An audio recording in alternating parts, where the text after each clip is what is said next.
누가복음 10장 30절에서부터 37절까지의 말씀.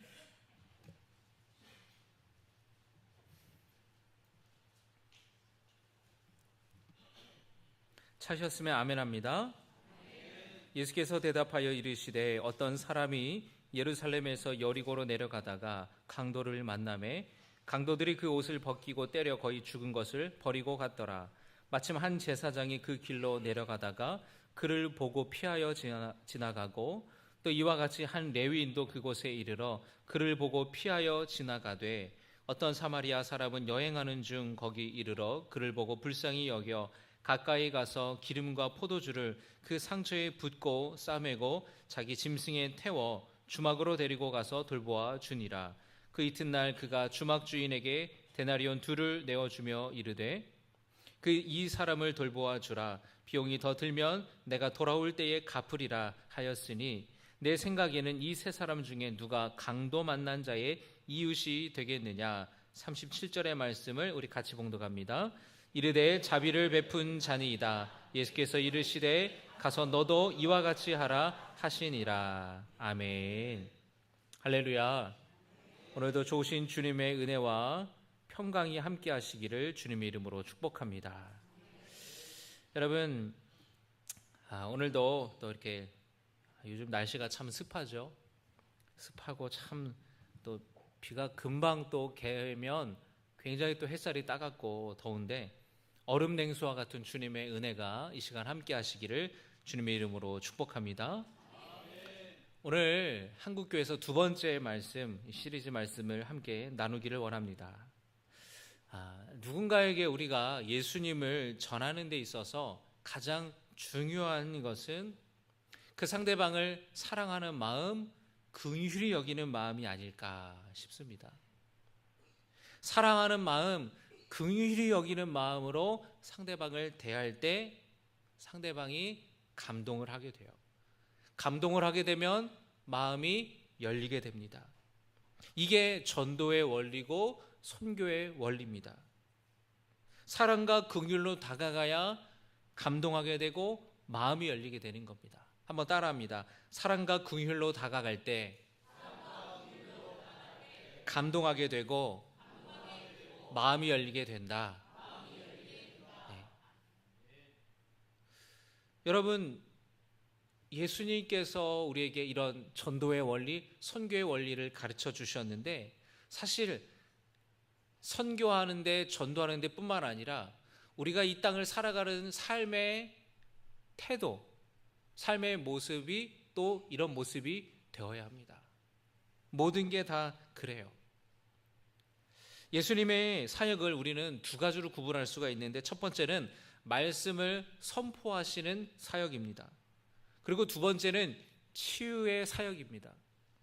예수님께서는 사람들에게 하나님의 나라를 가르치셨습니다. 회개하라, 천국이 가까이 왔느니라. 지금의 잘못된 삶에서 돌이킬 것을 촉구하셨습니다. 그리고 예수님께서는 질병으로 고통받는 사람들을 고쳐주셨죠. 육신의 병을 고쳐주신과 동시에 말씀으로 그들의 영혼을 회복시켜 주셨습니다. 그들의 상처 입은 마음을 회복시켜 주셨어요. 많은 사람들이 육신의 질병에서부터 구원받았을 뿐만 아니라 또 그들이 예수님을 구주로 믿고 영혼도 구원받게 된 것이에요. 예수님은 영혼의 의사셨습니다. 그리고 예수님께서는 제자들에게 당신이 행한 것을 그대로 따라하라고, 그렇게 따라 살라고 말씀하셨습니다. 바리새인들과 율법학자들처럼 하나님의 말씀을 너무나 잘 아는데 그 말씀이 그냥 머리로만 아는 말씀, 지식으로만 아는 말씀이었던 거예요. 삶에 행함이 없고 삶에 실천이 없었던 겁니다. 그래서 예수님께서는 그 말씀을 실천할 것을, 행함이 있는 믿음을 강조하셨던 겁니다. 오늘 함께 보신 누가복음 10장의 말씀에 예수님이 강도 만난 자의 한 사람의 이야기를 하여 주셨는데요. 어떤 사람이 여행을 가다가 길에서 강도를 만났습니다. 여러분 여행하다가 강도 만난 적 있으신가요? 지금 프랑스 파리에서 올림픽이 열리는데 얼마나 소매치기가 많다고 하는지, 제가 여러분 소매치기를 당한 적이 있어요. 유럽 여행을 하다가. 제가 이제 8년 군 생활을 이제 정리하고 이제 한 20일 정도 제 아내와 유럽 여행을 갔었습니다. 갔었는데 이탈리아의 베네치아라는 곳을 갔어요. 근데 나오면서 이제 가방을 메고 왔는데 가방을 절대로 뒤로 메지 말라는 거예요. 뒤에서 다 연다고. 근데 이제 앞으로 돌려매라는데 이제 앞으로 돌려매는 게 별로 멋이 없어요.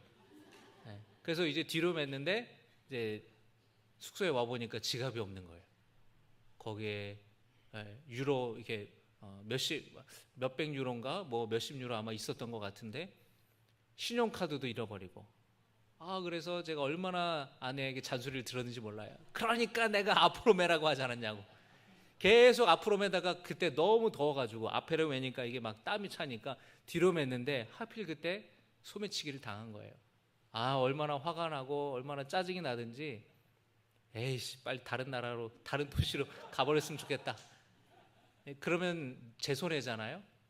뭐 그래도 안 다친 게 어디야 하고 이제 저녁에 또 이제 스트레스 풀러 이제 그냥 바람이나 쐬러 나가자 그랬던 기억이 납니다. 그런데 그렇게 지갑을 잃어버리면 차라리 나아요. 근데 강도를 만난 거예요. 이 사람이 가진 거 다 뺏겼을 뿐만 아니라 얼마나 많이 두들겨 맞았는지 이 사람이 정신을 잃고 길가에 버려졌습니다. 피 흘리고 그냥 그대로 뒀다가는 이 밤에 짐승의 먹이가 될 수도 있는 거예요. 그런데 제사장이 길을 가다가 그 강도 만나 쓰러진 사람을 보았습니다. 그런데 제사장이라고 하면은 성직자잖아요. 그런데 보고 도와주지 않고 그냥 가던 길을 가요. 레위 사람이 길을 갑니다. 레위 사람도 제사장을 도와서 하나님 앞에 예배를 돕는 제사 일을 감당하는 그런 직분을 받은 사람인데도 불구하고 길에 쓰러져 죽어가는 사람을 보았는데도 불구하고 그냥 지나쳐 가버려요. 물론 여러 가지 상황이 있을 수 있겠죠. 제사장이 이 사람이 만약에 정말로 죽었다 하면은 죽은 사람을 만지면 율법에 따라서 부정하게 돼요. 그러니까 그 부정한 기간이 있습니다. 정결하게까지 어느 정도의 기간을 지나가야 돼요. 만약에 이 제사장이 제사를 드리러 가는 길이었다라고 한다면 제사를 드릴 수가 없게 되는 거죠. 부정하게 됐기 때문에. 그런데 여러 가지 상황이 있을 수도 있고 여러 가지 형편을 우리가 생각할 수 있겠지만 그럼에도 불구하고 그냥 지나쳐 가버렸다라는 거예요. 세 번째로 사마리아 사람이 지나가다가 쓰러진 사람을 봤습니다. 그런데 그는 앞선 두 사람과 다르게 길을 멈춰서서 그 사람에게 다가가서 응급처치를 해줬습니다. 그리고 그 사람을 자기가 타고 온 짐승에 태워 마을로 데려가서 그를 정성스럽게 밤새 간호하였어요. 그리고 그 다음날 그가 길을 떠나면서 내가 이를 보고 돌아올 때까지 이 사람을 좀 돌봐달라고, 비용이 더 들면 내가 줄 테니 이 사람을 좀 돌봐달라고 그렇게 부탁을 하고 길을 떠났습니다. 이 이야기를 예수님이 하시면서 가서 이 사람처럼 하라고 그렇게 말씀하셨어요. 사랑을 베풀고 자비를 베풀고 긍휼한 마음으로 사람들을 대해라는 것입니다. 여러분, 우리의 삶을 돌아볼 때 우리도 마찬가지로 바리새인들이나 율법학자들이나 이런 제사장들처럼 하나님의 말씀은 너무나 잘 아는데 사랑에 대해서 이야기해 보세요. 성경에는 사랑에 대해서 뭐라고 말합니까? 라고 말하면 우리는 누군가 그렇게 질문하면 얼마든지 한참을 성경 구절을 찾아가면서 말할 수 있을지 몰라도 정말로 내가 그렇게 사랑의 삶을 살고 있는지 우리 삶을 돌아봐야 된다라는 거예요. 예수님은 행함이 있는 믿음을 강조하시는 겁니다. 사랑과 긍휼함으로 다가갈 때에 상대방의 마음이 감동을 받고 그 마음의 문이 열리게 되어 있어요. 마음이 열렸다라는 것은 그 마음이 옥토가 되었다라는 것입니다. 여러분, 옥토에 씨앗이 뿌려지면 어떤 결과가 나옵니까? 30배, 60배, 100배의 열매 맺는 결과가 나오는 것이죠. 농부가 씨를 뿌립니다. 똑같은 씨앗을 뿌리는데 어떤 씨앗은 길가에 떨어져요. 그래서 열매 맺지 못하고, 어떤 씨앗은 가시덤불에 떨어지고, 어떤 씨앗은 돌밭에 떨어집니다. 다 열매 맺지 못해요. 그러나 옥토에 떨어지면 놀라운 열매를 맺게 되는 것입니다. 사람에게, 누군가에게 사랑으로 다가가고 긍휼한 마음으로 다가가면 길가와 같이 마음이 완고하고 단단했던 사람의 마음이 감동을 받게 돼서 열리게 되는, 옥토와 같이 되는 놀라운 역사가 일어난다라는 것이에요. 무엇을 통해서 그게 가능합니까? 사랑을 통해서, 긍휼을 통해서. 긍휼이라는 것은 불쌍히 여기는 마음이고요, 친절히 대하는 마음이에요. 우리는 전도할 때에, 선교할 때에 항상 이 예수님이 가르쳐 주신 원리를 기억해야 됩니다. 뿐만 아니라 우리 삶의 전체가 다 그렇게 되어야 됩니다. 우리나라 한국 기독교 역사를 볼 때에 우리나라에 들어왔던 선교사들 역시 이런 사랑의 마음으로, 긍휼한 마음으로 치유의 사역을 시작했던 것을 우리는 보게 됩니다. 여러분, 감리교 최초의 선교사가 누구죠? 아펜젤러 선교사입니다. 그리고 장로교 최초의 선교사가 누굽니까? 언더우드 선교사인데 둘이 같은 날 같은 배를 타고 우리나라에 들어와요. 근데 서로 장자교단이라고 주장하면서 하는 얘기가 뭐냐면, 그 배에서 누가 먼저 내렸냐라는 거예요. 근데 그건 알 수가 없죠. 그런데 아펜젤러 선교사가 먼저 내렸다, 그러니까 감리교가 장자교단이다 라고 하는 어떤 분이 하는 얘기는 뭐냐면, 언더우드 선교사는 혼자 왔고요, 아펜젤러 선교사는 부부가 왔습니다. 서양의 문화는 레이디 퍼스트잖아요. 그러니까 아펜젤러 선교사님의 사모님이 먼저 제물포항에 내렸을 거다, 그러니까 감리교가 장자교단이다, 이렇게 말하는 분도 있는데 증명할 길은 없습니다. 두 분이 일본에 먼저 도착해서 누구를 만났습니까? 조선의 마게도니안이라고 불리우는 학자 이수정을 만나서 한국어를 배워요. 그리고 이수정이 번역한 한국어 성경을 가지고 일본에서부터 인천 제물포항으로 들어오게 되는데, 그런데 이 아펜젤러 언더우드 선교사가 우리나라에 들어오기 1년 전에 먼저 들어온 선교사가 있었습니다. 알렌이라는 이름의 선교사예요. 그런데 왜 이 사람이 최초의 선교사가 아니냐? 공식적으로는 선교사로 들어온 게 아니라 의사의 신분으로 들어왔어요. 이 알렌이라는 선교사가 신학교를 졸업하고 의료 선교사가 되기 위해서 의대를 진학을 합니다. 그리고 의사가 돼서 먼저 중국 상하이에 들어갔다가 우리나라로 들어오게 되는데요, 아직은 선교의 문이 열려지기 전이었기 때문에 이 알렌이 미국 공사관에 요청해서 공사관 주치의로 우리나라에 들어오게 돼요. 그래서 알렌이 미국 외교관과 우리나라에 사는 외국인들을 대상으로 진료를 하면서 선교의 문이 열리기를 기도하며 기다렸습니다. 그런데 알렌 선교사가 들어오고 나서 2달 뒤에 우리나라에 큰일이 벌어지게 됩니다. 갑신정변이 일어나요. 갑신정변은 이 급진적인 개화파 정치인들이 당시 청나라의 내정 간섭에 대해서 반대하면서 개화를 목표로 일으킨 정변입니다.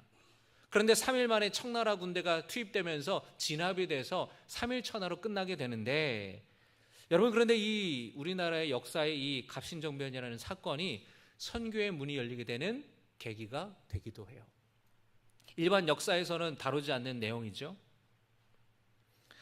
이 갑신정변이 일어나는 그 12월 4일 날 일어났는데, 그 다음날 밤 10시에 누군가 알렌 선교사의 집에 급하게 문을 두드리는 거예요. 문을 열어보니 미국 공사관의 한 직원이 찾아온 겁니다. 선교사님, 지금 빨리 짐을 챙기셔서, 큰일 났습니다. 짐을 챙기셔서 지금 빨리 가서 누군가를 고쳐주셔야 된다고, 죽어가는 사람이 있다고 긴급하게 지금 와달라는 청을 받습니다. 그래서 알렌 선교사가 긴급하게 가보니 누군가 웬 사람이 칼에 맞아 죽어가고 있는 거예요. 피를 많이 흘리면서. 여러분, 우리나라에 그 몸이 아프면 한의원에 가시는 한의원에 가서 이제 용안 한의원에 가서 침 맞으면은 아픈 것도 낫고 또 몸이 이제 아플 때 한약 지어서 먹으면 또 회복되기도 하지 않습니까? 그런데 이 한의학의 한계가 뭐냐면은 이 외상 환자에 대해서 치료하는 것이 어렵다라는 거예요. 그래서 지금 이 어떤 사람이 칼에 맞아서 굉장히 큰 부상을 입고 죽어가고 있었기 때문에 급하게 알렌 선교사를 찾은 겁니다. 이 사람이 바로 누구냐면은 명성황후의 조카 민영익이라는 사람이었어요. 이 알렌 선교사가 민영익을 아주 극진히 치료하고 수술하고 석 달 동안을 간호하여서 이 민영익의 건강이 극적으로 죽을 뻔했는데 그가 살아났습니다. 그래서 이 사건을 계기로 왕실의 신임을 얻게 돼요. 그리고 고종의 또 명성황후를 진찰하기도 하고 주치의로 돌보기도 합니다. 그리고 이 사건이 일어나고 나서 높은 신하들이 왕진을 요청하는 거예요. 알렌 선교사에 와서 나 좀 봐달라고. 이 알렌이 이게 하나님께서 또 이렇게 또 역사하시는구나. 그래서 그가 지혜를 하나 내서 고종에게 요청을 합니다. 서양식 병원을 개설할 수 있도록 허락해 주시면 내가 무보수로 일하겠습니다. 고종이 그걸 너무나 좋아하면서 병원 설립을 허가해 줘요. 그리고 건물도 하사하고 그 병원의 이름도 하사합니다. 그 이름이 광해원이에요. 은혜를 널리 펼친다라는 뜻의 이름을 지어주는데 보름 뒤에 새로운 이름을 다시 지어줍니다. 제중원이라는 이름을 지어줍니다. 대중들을 널리 구제한다라는 뜻으로 이름을 지어줍니다. 그래서 이 알렌이 제중원의 일대 병원장이 되어서 임금님과 또 높은 신하들을 진료하고 그리고 가난한 민중들을 진료하여 주었어요. 한 해 동안 10,000명이 넘는 환자들을 봤답니다.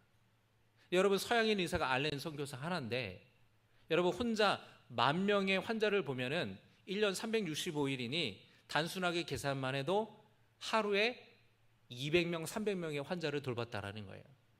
이건 말이 안 되는 거죠. 그래서 얼마나 이 알렌 선교사가 헌신하면서 이 일을 했는지 몰라요. 이 일을 통해서 닫혀진 조선인들의 마음이 열려지게 됐습니다. 이 병원이 후에는 미국의 한 독지가의 후원을 받게 돼서 20년 뒤에 이제 1904년에 서울역에 현대식 병원을 짓게 되는데 그 독지가의 이름이 세브란스예요. 그래서 세브란스 병원이 이 제중원이 세브란스 병원으로 이름이 바뀌게 되는 것이고 연희전문대와 세브란스 병원이 합해서 연세대학교가 세워지게 되는 것이죠. 이 알렌 선교사 이 제중원의 사역을 통해서 굳게 닫혀진 조선인들의 마음에 감동이 오게 되고 열려지게 됐어요. 왜냐? 임금님을 진찰하는 서양인 파란 눈의 의사가 여러분 당시에 신분이 명확한 시대였습니다. 양반도 아니고 그냥 평민에 불과한 나, 아니 천민에 불과한 나를 그 선교사가 정성으로 돌봐주었으니 이 사람들의 마음이 감동이 오는 거예요. 그리고 마음이 열리게 됐던 거예요. 그래서 그 열려진 마음에 놀라운 하나님의 복음이, 하나님의 말씀이 심어져서 많은 사람들이 예수 믿게 되고 많은 사람들이 교회로 몰려오게 됐다라는 것입니다. 할렐루야. 알렌 이후에 또 그 이후에 계속해서 제중원에 2대 3대 의료 선교사들이 와서 이 사역들을 하게 되는데 선한 사마리아 사람처럼 사랑의 마음으로, 긍휼의 마음으로 사람들을 치료하였습니다.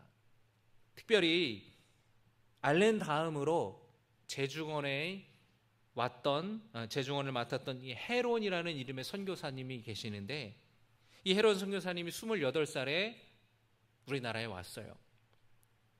그런데 그가 열심히 환자들을 돌보면서 복음을 전하다가 너무 과로해서 그때 당시 서울에 전염병이 많이 유행을 했는데 이질에 걸려서 그만 돌아가시고 맙니다. 한국에 온 지 5년 만에 33살의 나이에 사모님도 있고 어린 두 딸도 있었는데 낯선 이 조선 땅에서 전염병에 걸려서 돌아가셨어요. 순교하신 거죠. 여러분, 서울 마포에 양화진 묘역이 있습니다. 선교사 묘역인데 이 양화진 묘역에 최초로 묻힌 선교사가 바로 헤롯 선교사예요. 이렇게 자신들의 몸을 돌보지 않고 헌신적으로 사역하면서 치료하면서 그 삶으로 예수님의 사랑을 전했던 이 많은 선교사님들을 통해서 굳게 닫혀진 우리 조상들의, 이 조선인들의 마음에 감동이 오고 마음의 문을 열리게 되고 복음의 씨앗이 열매를 맺게 되었다라는 것이에요. 여러분, 요한복음 12장 24절의 말씀을 보면은 예수님께서 이런 말씀을 하십니다. 우리 같이 봉독합니다. 내가 진실로 진실로 너희에게 이르노니 하늘의 밀이 땅에 떨어져 죽지 아니하면 한 알 그대로 있고 죽으면 많은 열매를 맺느니라. 아멘. 한 알의 밀알로 자신의 삶을 드렸던 이 선교사님들의 헌신을 우리가 기억하기를 원합니다. 여러분, 그 나라를 사랑하고 그 나라 백성을 사랑하는 마음이 없으면 선교할 수가 없어요. 그 상대방을 사랑하고 그 상대방을 긍휼히 여기는 마음이 없으면 전도할 수 없습니다. 여러분, 믿지 않는 남편을 전도하고 싶으십니까? 믿지 않는 친구나 가족을 전도하고 싶다면 상대방을 사랑해야 돼요. 상대방을 위해 헌신해야 돼요. 상대방을 불쌍히 여기고 긍휼히 여기고 그런 마음으로 다가가지 않으면 마음의 문이 열리지 않습니다. 여러분, 오늘 이 시간 우리의 삶을 돌아봅니다. 과연 나에게 그러한 사랑의 마음, 긍휼의 마음이 있는지를 보는 시간이 되기를 원합니다. 그 선교사님들, 여러분, 미국에서 의사로 살아가면 얼마나 풍요롭게 잘 먹고 잘 살 수 있겠습니까? 그런데 그 안정된 삶을 버리고 이역만리 낯선 조선에 와서 자신의 삶을 들여서 복음을 위해서 우리나라 백성들을 위해서 그렇게 삶을 살다가 돌아가신 분들을 보면서 과연 나는 내 가까운 사람들을 향해서 사랑하고 있는지, 내 가까운 사람조차 사랑하지 못하고 있는 것은 아닌지, 내 안에 예수님의 마음이 과연 있는 것인지 살펴보길 원합니다. 우리는 너무 우리 자신만을 위해 살아가요. 너무 나를 위해 살아갑니다. 입술로만 사랑을 얘기하고 입술로만 긍휼을 말합니다. 정말 내가 삶으로 그 삶을 살아내고 있는지, 사랑과 긍휼이 아니라 오히려 비판하고 정죄하고 맞고 틀리네, 이런 모습으로 우리가 살아가고 있지는 않는지 보기 원합니다. 오늘 말씀을 통해서 우리가 기도했으면 좋겠습니다. 주님, 내가 회개합니다. 내 안에 주님의 마음을, 주님의 사랑을 부어 주시옵소서. 다른 사람을 향한 사랑의 마음, 긍휼의 마음을 주시옵소서라고 기도하기 원해요. 여러분, 세상이 그리스도인들에게 기대하는 게 있습니다. 세상이 교회를 향해 기대하는 게 있어요. 실망하는 게 있다는 말은 기대하는 게 있었다라는 겁니다. 뭘까요? 사랑의 모습, 긍휼의 모습을 기대하는 거예요. 여러분, 우리가 그렇게 살기를 결단하기를 원합니다. 우리를 통해 주님의 사랑이 전해지고 우리를 통해 다른 사람이 감동되고 열려진 마음 가운데에 복음이 심어져서 놀라운 30배, 60배, 100배의 열매 맺는 일들을 우리가 경험하기를 원합니다. 오늘 이 주신 말씀을 기억하며 함께 찬양하기를 원합니다.